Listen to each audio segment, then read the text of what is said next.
I changed the opener just a little bit. If you'd already answered it, the answer is not different for the second question. The way it was worded was incorrect. There are two major orders of dinosaurs, or dinosauria. That's the technical term for them. I know that they're difficult to pronounce and they're difficult to spell, but what were the two major branches that we talked about yesterday? Remember how to say them? I normally have to read the words to pronounce it. Remember what letters they started with? Oh, all right. The bulk of the herbivores were ornithixians, Ornithischia.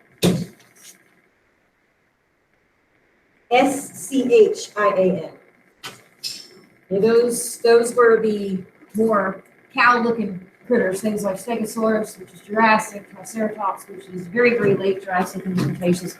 Basically, it was head right on the shoulders. Yes, they had neck bones, but it wasn't the longer necked ones.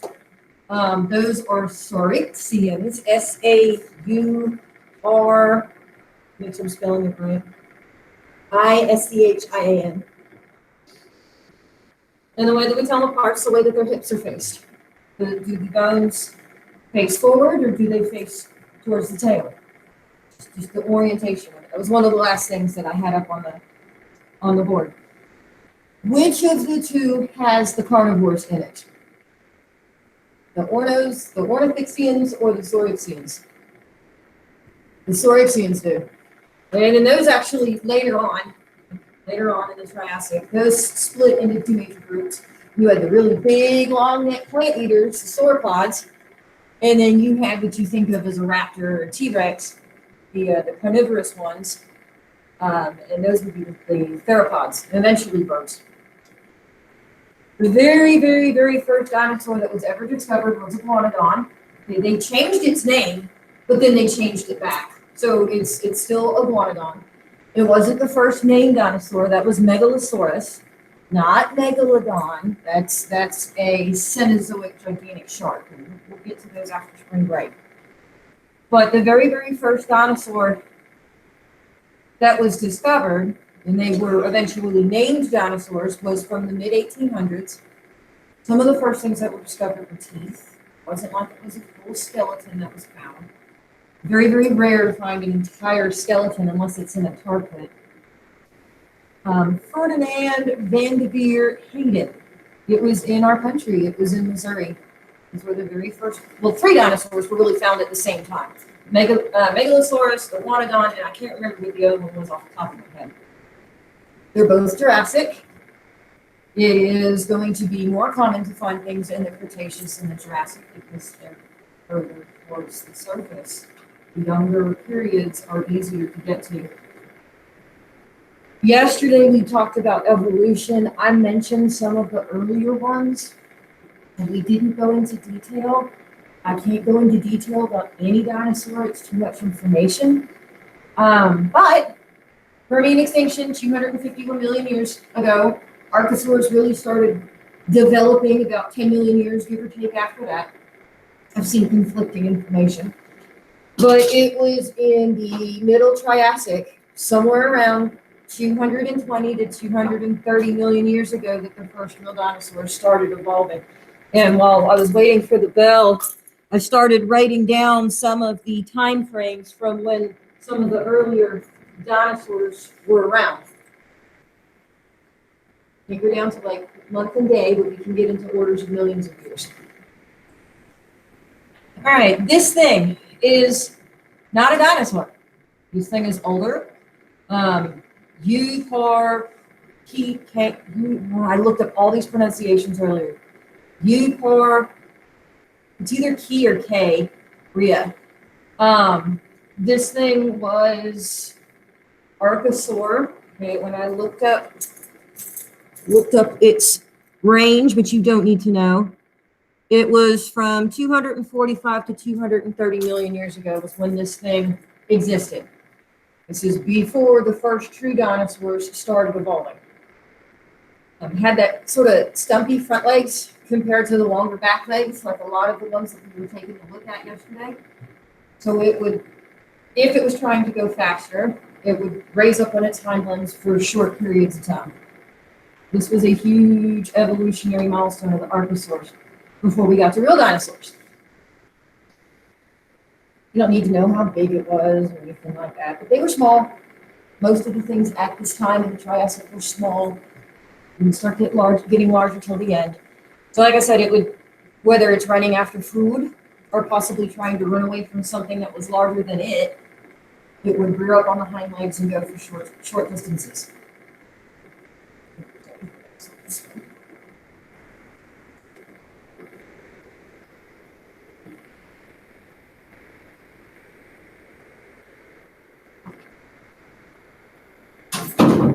The next couple, they started developing about 237 million years ago. These are some of the earliest dinosaurs. Coelophysis. This is technically classified as a Saurischian, even though the split between the Ornithixians and the Saurischians had not happened yet. It follows into that raptor type category. I cannot remember who asked what question. I didn't have time to go through, but I had somebody ask if they were cannibals. Yeah, this sort of like your life cycle, but these guys would feed on smaller versions of themselves. We believe that a lot of the meat eaters would scavenge anything that was dead, including their own kind, especially the big ones. This big evolutionary change, the leg bones were hollow. Not all of the bones, but the leg bones were hollow. In fact, the largest of the dinosaurs, the titanosaurs, a lot of their bones, their larger bones, were also hollow. Otherwise, they would crush themselves under their own weight. If you've seen, I can't remember which Jurassic Park it is, if it's the first one or the second one, but there were a bunch of little ones that were all packed together. They were all hunting together. That's the way that this guy would have hunted as well. Or girl. I have no idea if that's supposed to be a boy or a girl. So we have 2.5 meters tall for this one. I think that should say feet. That might be a typo. I could go back and double check. But you don't need to know, unless I specifically have it like highlighted, you don't need to know specific heights.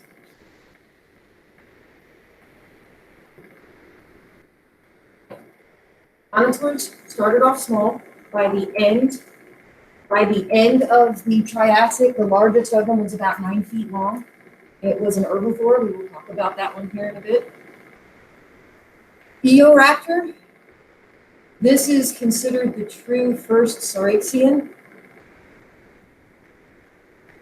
But it's before you had the really big plant eaters further down the line, the sauropods, the titanosaurs, and then the things that eventually turned into T-Rex and Velociraptor, those would be the theropods. This guy ate everything. It was omnivorous. It would eat other reptilians. It would eat the small mammals that were trying to form at approximately the same time. Eoraptor and the next one, Hasanosaurus, were around from 237 to 228 million years ago. So at the time that mammals were also starting to develop.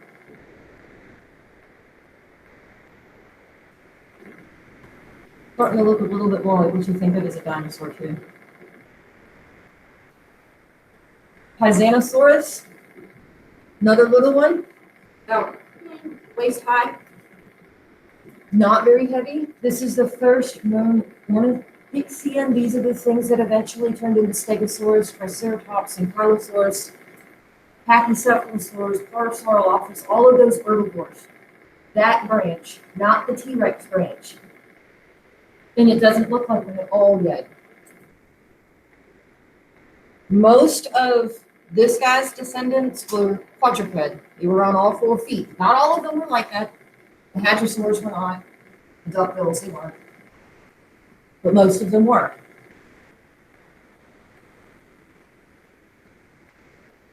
This is a little one.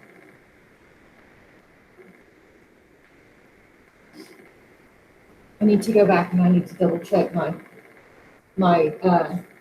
coelophysis and make sure that I think that should say 2.5 feet tall, not meters. But I may not have made a mistake. You all know that I make them from time to time. I'm only human.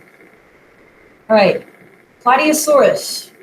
This was the largest of the herbivores in the Triassic. Like I said, not all herbivores were what you think of as a true quadruped.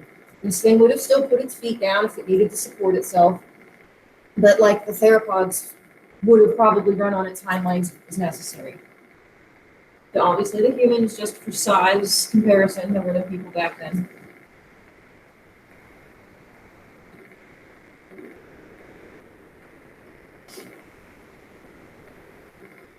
They ended up getting a heck of a lot larger than this eventually.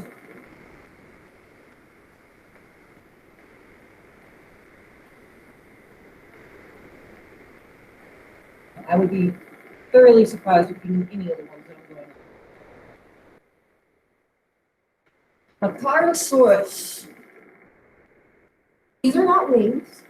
These are before the pterosaurs truly developed. In fact, the one on the right is the earliest known pterosaur. The weird thing about the one on the right, the Sauromicteryx, was most pterosaurs, the wings are like on the pelvic frame, the chest, and they go down the side. But this one was different. It actually went from below its arms and down through its legs. Small little guy. The one on the left, when it stretched out, it was more similar to, I mean, it was scales, it wasn't fur, more similar to what you think of as a sugar glider does, but they stuck further out. These are actually ribs that are sticking out on both sides. They would extend. So definitely the one on the left was not a flyer, it was a glider. The one on the right is probably also just a glider, but it's the earliest of that, the Pteranodon pterodactyl line. I tried to pick out some of the more weird ones too.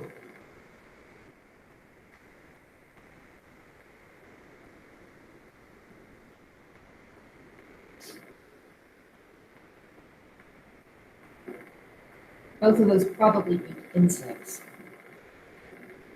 I didn't look that part up. That most likely would have been their food source. This thing's odd. I put him in here just because the neck was twice the length of its body. This was not a plesiosaur. It had claws. It didn't have the flippers. This is going to be sort of like Bigfoot, if you will, going from land into the water. There is no way that this thing stayed on land at all times. It most likely stayed along the shore, would be basically part aquatic and part land. A little bit on the longer side for this one, but technically not a plesiosaur. It's what they call a transition species. Just like Archaeopteryx is going to be, even though it technically was a dinosaur, it was a transitional species for the evolution of flight of birds. This thing, if you've ever heard of it, is nicknamed Predator X. Plesiosaurus, and that is literally pronounced funky.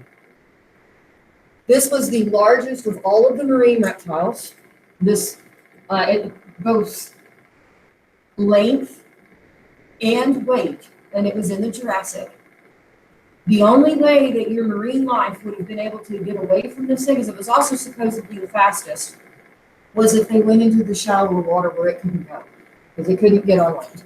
Still breathe there, didn't have gills, not fish. Very odd looking. The videos that I've seen that have reconstructed, done animations of how this thing swim, the front and back legs or flippers, I guess you would say, were constantly moving opposite of each other. So it wasn't this kind of motion. It was literally like flying. It was an up and down motion of both of those paddles.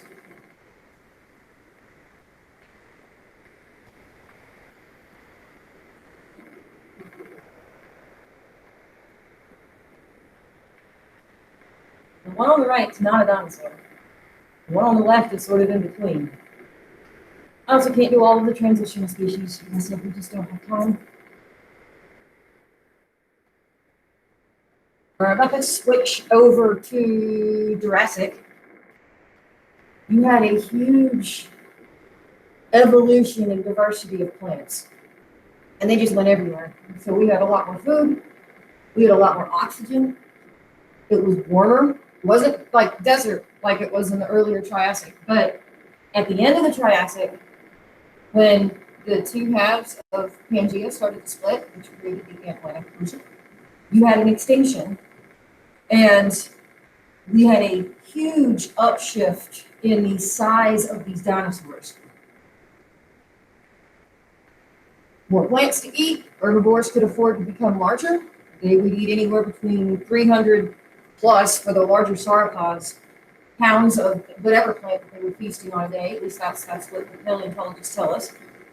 So if your plant eaters get bigger, then the things that eat them, your carnivores, they can afford to get larger as well.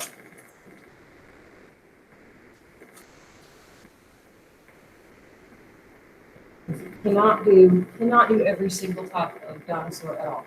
So the types of dinosaurs that we're going to see in the Jurassic, and it just sort of continued and they got larger, the dinosaurs got larger and the mammals got smaller. We see the evolution of the sauropod.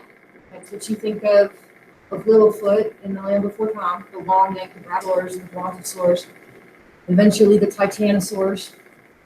You had what you think of as velociraptors, even though they're not Jurassic. You had the evolution of what you think of as these meat eaters. The oceans were full of life, all types of life. Invertebrate, corals, your ichthyosaurs, your plesiosaurs, all different kinds of sharks, really strange sharks with the funky looking teeth. Once again, ichthyosaurs, plesiosaurs, and also the pterosaurs are not dinosaurs, they are older. And we start having birds. We start having that shift. Very rudimentary birds, not like what we have now. Earliest mammals like I said, they're getting smaller, but they're starting to diversify as well.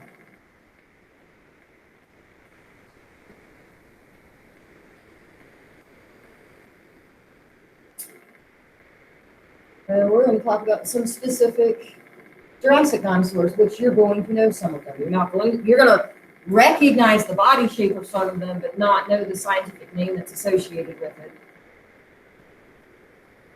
First one we're going to do. This is not the ankylosaur that you know, and the one that has the club, that's later. That's Cretaceous, but this is a predecessor to it. It still falls into the ankylosaur family. I don't remember how to pronounce this one. Tyankosaurus. We like to pronounce almost everything in Latin. This was an ornithischian. I can say that easily. So this is the same as the one on the right, which you should know, Stegosaurus. They were essentially the cows of the Jurassic and the Cretaceous. Well, a lot of these guys in the ornithischian, to slow myself down, they had armor in some way, shape, or form. Later on, the Triceratops, which tomorrow, because it's Cretaceous, had that big frill, and the Triceratops had the three horns coming off the front. There were other ceratopsians that had horns all the way around their frills. Stegosaurus, those plates would fold flat down along their back, like away from their spine, and it would give it extra protection if something was trying to come along and chomp on it. Had spikes on the end of the tail, used that as a weapon. Most ornithischians, the front legs are shorter than the back legs, not like the carnivores shorter, but most of them sloped forward. The sauropods were different. The front legs were normally taller than the back legs with those. We also think that those plates and the other ones that had sails on their back helped control the body temperature. We don't really know for sure. We just know that other organisms that have structures like this, it's part of controlling their body temperature. As far as smarts, I had somebody ask what was the smartest dinosaur. Those would be your carnivores, the smaller ones specifically that work together. Stegosaurus had the smallest brain to its body mass. So I'm not saying it was the dumbest dinosaur, but your plant eaters would be on the lower end of the intelligence scale. They didn't have to hunt their food. They just had to chomp it down. They didn't have to work together. Now, most of them were herd animals, so they have that, but they did that for protection. This is Brachiosaurus. I said sauropods, the front legs were normally longer than the back legs, so you had an upward slope.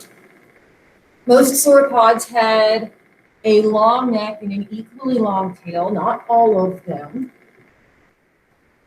A lot of them, not all their bones, but a lot of these big guys, in order to keep from crushing under their own weight, their bones were hollow. With the pteranodons, their bones were hollow just to make them lighter so it would be easier to support their weight as they were flying. The one on the right, this is Diplodocus. I've seen this guy in museums multiple times. I've actually seen both of these in museums, and the one in Houston. Diplodocus at the time was the longest of all of the Jurassic sauropods. Its tail was its weapon. It literally cracked the whip with its tail. It would break the sound barrier. Be able to, just like a whip, you hit something with a whip, you're going to cut its flesh. Now, I had somebody else ask, and I can't remember who it was, is it true that these things had 2 brains? No.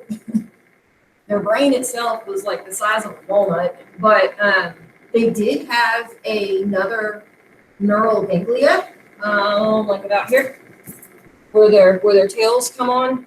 It wasn't a brain, but some of these guys were so big, if along came a carnivore and started chomping on a tail, by the time the nervous impulse went to their brain, they could process, I'm being chewed on, and sent the neural impulse back to whatever affected limb, tail, foot, whatever it was already chewed off.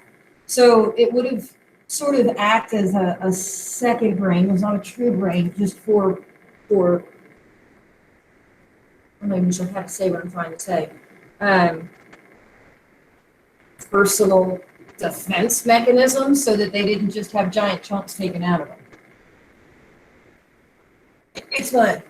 Carnivores. Can you go back? You go too fast. I need to. I said I didn't put all of their heights, I didn't put all their lengths, the ones that were important, like the largest or the heaviest of their time. I talked about those. In fact, tomorrow, that's where I'm going to do most of the strange adaptations, like night vision and the possibility of seeing in ultraviolet light. I had another student ask, do you think that they could change the color of their skin like a chameleon could? There's no way for us to have that fossilized. It's just not. It's possible because reptiles can do that now. So it was camouflage to blend in around them. We know that most of their colors would have been earthen tones for these type, but your carnivores actually tend to be more colorful. Carnivores. Is there one more? There's one more. The ceratosaurians are going to be your largest.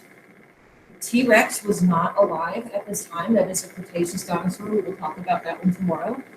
The largest of the carnivores, unless I made a mistake when I was researching in the Jurassic, was called Allosaurus. We'll look at that one here in just a bit.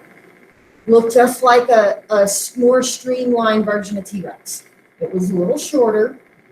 The head was a little bit more streamlined. The T-Rex had a very blocky looking jaw. Your smaller ones would be your raptors. Velociraptors were not big, they were little. We'll talk, that's not a Jurassic dinosaur though, they fall in the Cretaceous. They all had obviously very sharp teeth. And somebody else asked, could they regenerate teeth like sharks? Not that we know of. Most of them were rather quick. Somebody asked about the dinosaur that spits poison in Jurassic Park. That's the Dilophosaurus, if I'm remembering that one off the top of my head. No, not poison, but there's a good chance that the hunters, the carnivores, that they did something similar to the Komodo dragon, and the bacteria, if they chomped on something, it would give them an infection. They'd have to wait for the organism that died from it. But once again, we can't quite prove that either. But it's still possible because it happens today. All right. This guy is Allosaurus. Similar to a T-Rex, the arms were longer, front arms were longer. But it was definitely more of a streamlined, not quite as a massive, bulky predator as T-Rex was. The one on the right, That is Megalosaurus. That was the first one that was named. Already mentioned that. It was one of the first ones that was discovered. I don't remember if I put Iguanodon in here or not. I may have. But Allosaurus got to about 17 feet. Just to put it in perspective, T-Rex got about 20 feet max. The largest of them, the Spinosaurus, got about 23 feet maximum in height. And we'll talk, Spinosaurus is a Cretaceous one. That's tomorrow's. Megalosaurus was a smaller one. 10 feet is still, I mean, it's bigger, taller than this room. I don't know if you know how tall the ceilings are. They're probably 10-foot ceilings. No. You still don't want to come in contact with one. An infamous Archaeopteryx. This was not a bird. It is a transitional species, which is why it's always talked about so much. We have very well fossilized feathers from this thing. Feathers, it wasn't just this type of organism that had it. Feathers actually were common along most of the Saurischian line, like the theropod version, the carnivore version, not the sauropods, not the plant eaters. Somebody asked, did pterodactyl have fur? We don't have any that is fossilized. I mean, not that you can pull the feather up from Archaeopteryx, but you can see the outline of all of the feathers that are preserved in the rock. Archaeopteryx have hollow bones, just like modern birds do, just like the pterosaurs did. Most of the pteranodons had teeth in the Jurassic, but by the Cretaceous, they lost their teeth. Some had tails, some did not. Some had the big crest on the head, some did not. Many, many, many different versions of the pteranodons. I just don't have time to go over every single one. The largest of all of the pterosaurs we'll talk about tomorrow. The Quetzalcoatl. I gotta read it. That sounds right. Quetzalcoatlus. If I'm pronouncing all the letters right. This thing was bigger than a giraffe.